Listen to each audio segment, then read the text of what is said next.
I snapped a tendon. Oh, man. Picked a bad week to stop sniffing glue. Hey guys, how's it going, eh? Todd the Cheap Drums Guy. It's been a quiet week. Week 4 of Michelle being downstate, and yesterday her and our friends were in Chicago for their dance competition or nationals or whatever it was. I can't remember what it was, but I guess everything went okay until afterwards they're at the restaurant and my wife got her phone stolen. Yeah, Chicago, what a lovely place if you're a criminal. So that was exciting, getting all that crap and calling everybody that may have some connection to the phone, like credit cards or whatever like that, and canceling everything and putting stops and holds on everything. And at first we thought, her phone was dead. I don't know why she had it in the restaurant to begin with. But afterwards, when they called it, the phone was ringing. So whoever actually took the phone was actually charging it. But the phone's locked out. It has a bunch of different security features like fingerprint and all this kind of crap. So they're actually not really going to be able to get into the phone, which I don't think's their object, what's their course of action anyways. I think the thing is just set it back to factory standards and sell it. But, oh well, so it's a convenient excuse for my wife to get a new phone.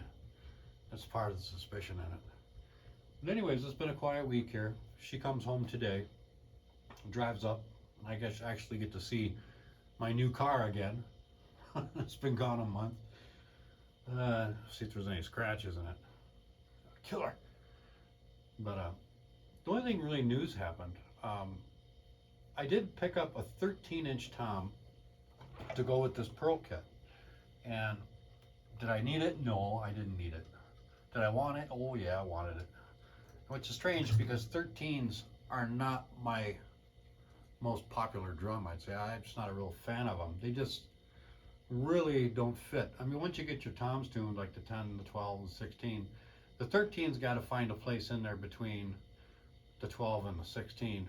It'd be better if it was a 14. I have a 14 right there. I could use that, but it doesn't match. But anyways, I picked this one up.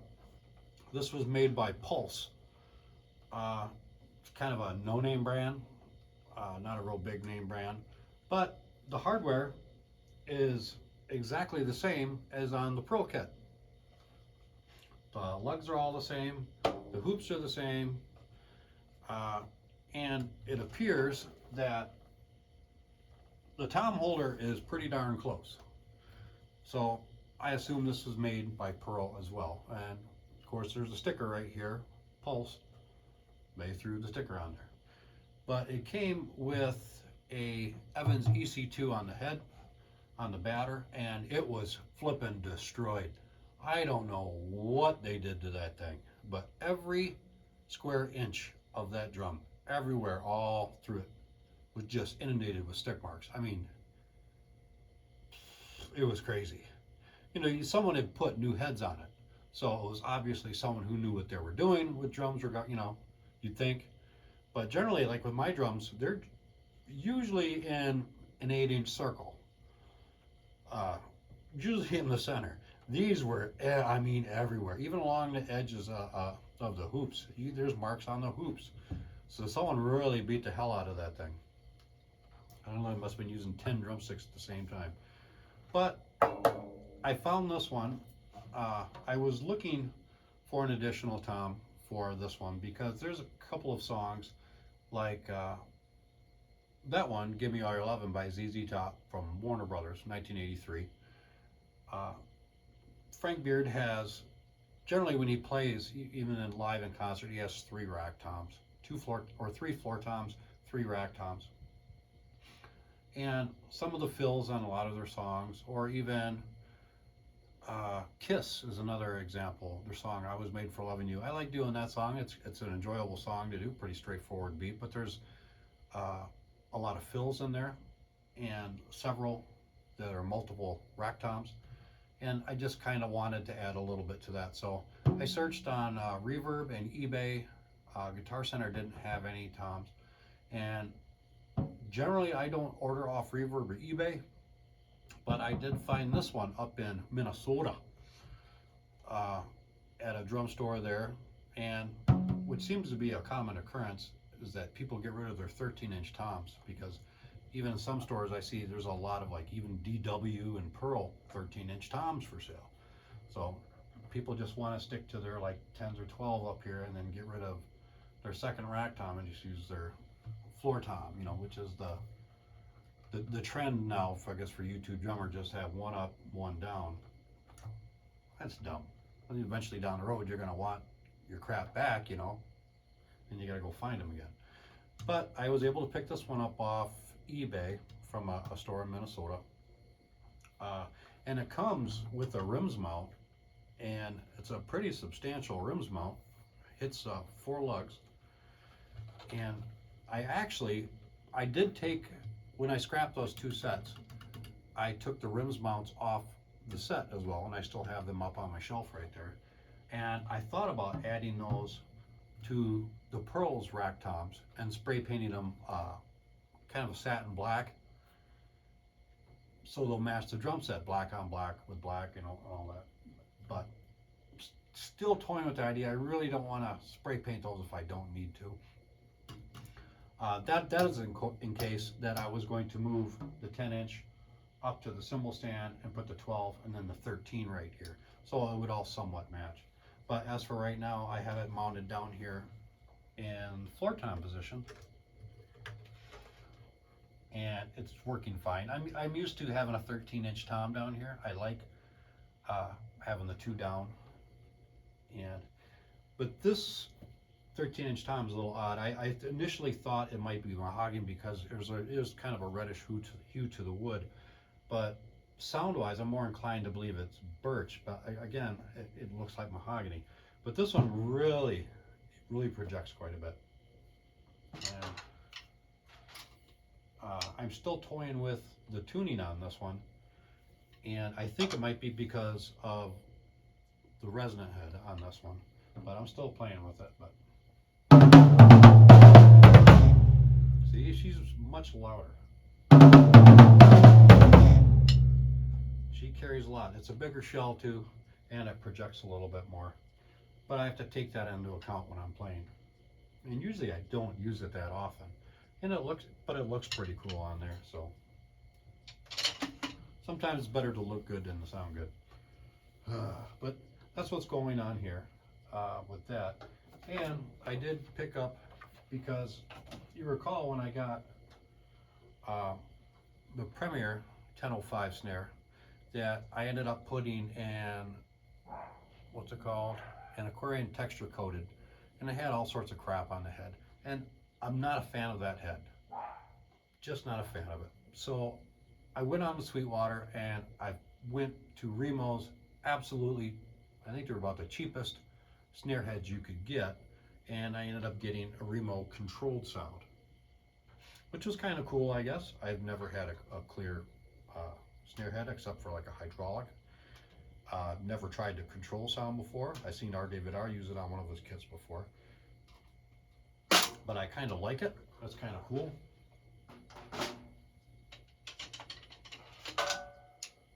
And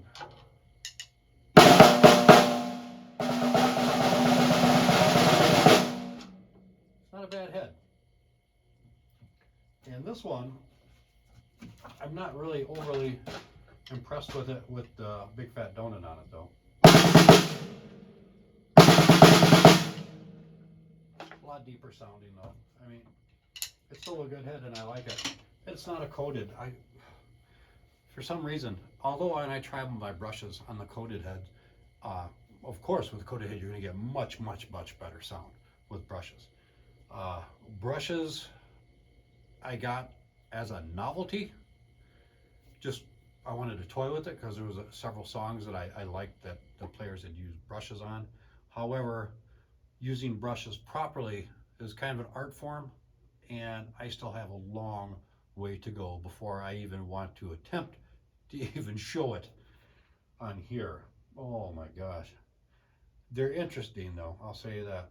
it you kind of have to forget what you've learned and then rearrange it. I know it's kind of hard to explain. It's kind of difficult for me to get the hang of it, but I gotta be a little bit more studious and follow lessons online regarding them. But that's what's going on. Today is going to be kind of a simple video, just because there's a lot going on in town with the National Trade Festival, and the United States Air Force Thunderbirds air demonstration team is probably going to be taking off soon, along with the other planes in the air show. Every year we either get the Air Force Thunderbirds or the Navy's Blue Angels come to fly over West Bay. They put on a nice show, and I usually don't like the big formations of the planes. I like the solos. You know, you're watching the 4 planes, it's like, where'd the other 2 go? And all of a sudden, right over your head. Add a little shock and awe to the crowd. I think that's what I like. I like the solos. But it's going to get really loud here. So I'm doing this video a little early, and I'm not sure what time they're going to take off, so I just want to get it done before that. But that's what's going on. And I thought, since this video is probably going to be a little shorter, I'd add one little quick story. And I haven't told the story in a little bit. And this one takes place during annual or advanced individual training. And the American Army, when I joined the Army in '88, basic training was 8.5 weeks long. And after you get out of basic training, you go to your advanced individual training, where you're trained for your specific job in the military. And at that time, I was what they called a 12 Foxtrot, combat engineer tracked vehicle crewman. We had the AVLB, the bridge tanks, the M728 combat engineer vehicle, the CEV, the demolition tank, and they were just bringing a new vehicle into the inventory called the M9 Ace, which was the Armored Combat Earth Mover. But it was at one station unit training at Fort Leonard Wood, Missouri, interesting state, Missouri. I got there in the winter and I left in the summer. And it was freezing cold and hot at the same time. My total training was 22 weeks. It was a long time to be in Missouri. But we got out of basic training. Things laxened up a little bit, and it was kind of nice. AIT, we were still in the trainee mindset and whatnot, and there were still drill sergeants, but things were a little more lax than the basic training. People weren't screaming at you all the time, and they weren't dropping you for push-ups all the time for, looking cross-eyed at something. And generally we had weekends off sometimes, which was a rare occurrence, very rare occurrence. So I think it was a Saturday. It was a Saturday evening. It was like 7 or 8. I think it was about 8 o'clock at night. Me and a couple of guys were hanging around the barracks looking for something to do. We didn't want to go to bed yet. And that day was the 6th of May, which was my 21st birthday. And what's a man to do when he hits the big 21? He wants to go out and have a beer. Okay, well, once the guys realized it was my birthday, and it's like, well, let's go have a beer. Where our barracks were situated, I was at, I think it was Alpha 577th Engineers. Where our barracks was situated, we had a bowling alley on Fort Leonard Wood. That was about a mile from our post, or a mile from our barracks, or half mile from our barracks.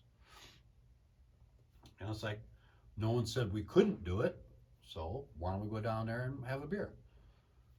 So we were still in our camouflage fatigues, and we didn't have civilian clothes there. And so the 3 of us, or actually 4 of us, hiked off down to the bowling alley. It was a real quiet night there. I don't know, it was kind of odd, very quiet in there, and not a lot of people. We sat at a table, grabbed a pitcher, and we're having a couple beers and having a real quiet time. We weren't being obnoxious or loud or anything like that. So, but anyways, this older guy, a man of color, who kind of reminded me of Sammy Davis Jr. sat down at the table next to us. Nice enough guy, very pleasant. We exchanged a couple words now and again, and everything was pleasant. And two of us sitting at our table were going to be active duty. Me and my battle buddy were active duty. And since we hadn't been to our first duty station yet, we didn't have any patches on our sleeves. The other two guys were National Guardsmen who had gone to the unit, gone to basic training, went back to the unit, and then came back later for advanced individual training. And they had their unit patches. And the gentleman who came in and sat next to us saw that they were wearing patches, so just assumed that we were, regular run-of-the-mill soldiers on post. Moving around, talking like we are, the gentleman made notice that we didn't have any patches on our uniform. And so he got a little suspicious. And he asked me, he goes, are you guys here for training? For a train up or something like that, or just, extra training here at, Fort Leonard Wood?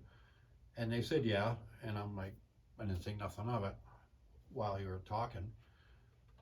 And he goes, you guys learning a new MOS, or what you doing? And one of the guys across from me said, no, we're here at AIT, Advanced Individual Training. And he goes, what? And he says, yeah, we're over at Alpha 577. He goes, you guys are AIT students? And he said, yeah. And he goes, Alpha 577. He goes, yeah. And he goes, I know your drill sergeant, Sergeant McNall. I'm going to call him right now. Your ass is grass. And we're like, oh, shit. He knew our drill sergeant. Now, our drill sergeant was a staff sergeant named Staff Sergeant McNall. Not a pleasant individual. Needs a little fiber in his diet. He could get real angry. Oh my God. But anyways, this gentleman who came in and sat next to us got up, and this is the time of payphones. We didn't have cell phones then. He stormed off to go find the payphone and call our drill sergeant. We had already paid for our beer, and we decided then and there it's time to skedaddle. So there's that side door. We get up and head to that side door. We figured we had 3 minutes by the time he called McNall where he would hoof it over to the barracks. I can't remember where he was at that time. He wasn't far from the barracks. So we didn't have a very big timeline to get back. And we were about a half a mile away. And we're in full fatigues and boots. So after that side door was open, we are making a beeline to the barracks. Now, myself and my battle buddy, we just got out of AIT, or basic training, the week or two before. So we were in still very good shape. And we started off on a sprint. The two National Guardsmen with us, generally National Guard doesn't do as much PT, and they were falling behind a little bit, luckily for us. So my battle buddy and I, we cleared that half a mile in like no time flat. We were trucking, even in combat boots. Getting to our barracks, there's a bunch of guys sitting out on the front porch. We're like, make a hole, make a hole. And poof, they spread her out. We right up the steps. And we, of course, we were on the 3rd floor, which didn't help.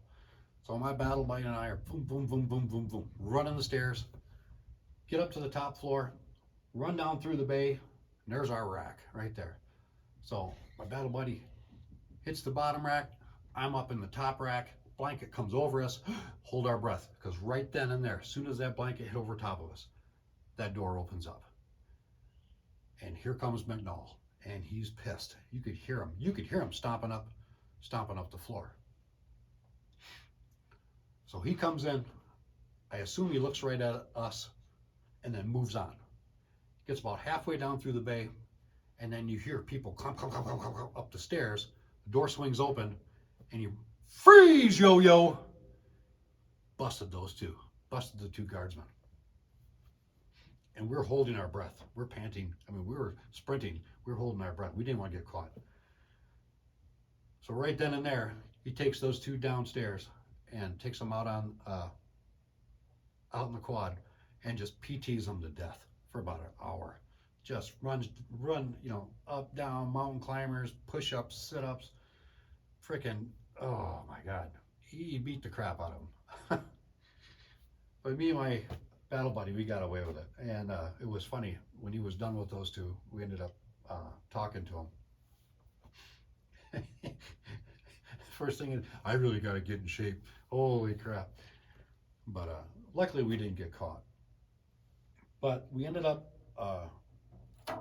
AIT, I ended up being the honor graduate of our class. And which is funny because I didn't do that good in basic training because I got my ass handed to me a few times, so I had a big mouth. But I excelled at AIT, which was great. So fast forward a couple years, after I got out of AIT, Advanced Individual Training at Fort Leonard Wood, Missouri, I went to my first duty station, which was Fort Hood, Texas. I was just a buck private, E1. Then I went to Germany, spent 2 years in Germany, over 2 years in Germany, went to Desert Storm, Desert Shield, provide comfort and all that crap. Came back to Fort Hood again, to this time, what the hell unit was I in? 20th Engineers? 20th Engineers. Yeah, Charlie Company, 20th Engineer Battalion, 1st Cavalry Division. They had just moved, 20th Engineers just moved from Fort Campbell over to Fort Hood. And they used to be a light engineers. Used to do most of their crap on foot. Now they're changed to mechanized. And so they're getting all used to the whole mechanized thing. And I was already mechanized, so I already knew. And in a way, I got to help write a little bit of the unit's doctrine with the way they did things, because they had very few of them actually had the training that I did. But anyways, that new vehicle I mentioned, the M9 Ace, Armored Combat Earth Mover, it was also amphibious. And since it's amphibious, they wanted to try it out, its capabilities, made sure it worked. Now this vehicle was tall. I mean, it was 9 feet tall. It was like a bulldozer and an earth mover at the same time, but it was fast. It could swim. It could do all sorts of stuff. So we're at, I can't remember, we're off Belton Lake. There was a river that came off Belton Lake. It was a rather deep river. It was probably 50, 60 feet across, but it was deep enough that we could test the amphibious capabilities of these ACEs. So in order to help us, because we'd never done it before with these vehicles, they brought over a group of trainers from Fort Leonard Wood, Missouri, which is fine and dandy. So we're sitting there, and by this time, I was a sergeant, a buck sergeant, E5.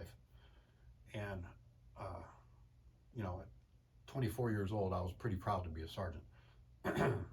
But the trainers from Fort Leonard Wood to come assist us with this amphibious operation pulled up and got out, and it blew my mind. Because in this group of gentlemen, there is now Sergeant First Class McNall. I'm like, oh shit. And I looked right at him, and he goes, "Hello, yo-yo." That's what he called everybody. I'm like, "Sergeant McNall, how are you, sir?"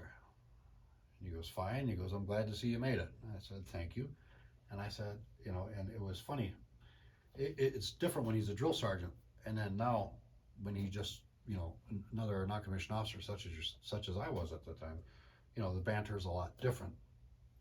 And we were telling stories and all that kind of stuff. And I had to make mention of what happened back in, then it was 1989 when I was in the AIT, about the drinking incident at the bowling alley. And I said, back then, I said, you got a call from one of your friends. I said, a little man who looked like Sammy Davis Jr. I guess he was another drill sergeant or something having to do with the Army. I can't remember. And he goes, he said who that was. And he said, he gave you a call from the bowling alley. He said, 4 of your soldiers are down here drinking beer. And he goes, I remember that. And he goes,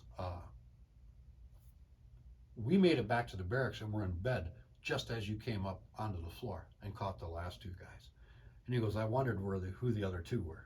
And I said, yeah, that was me and my battle buddy. And he goes, that's funny. He goes, not too many people got away from me. He caught most of everybody. He was trying to pull a fast one on him, but it was quite interesting. And it was good seeing him though. I mean, it was cool. And I was already doing well for myself as a young E5. I made rank really quick, and he was happy to the fact that I was excelling. I was doing good.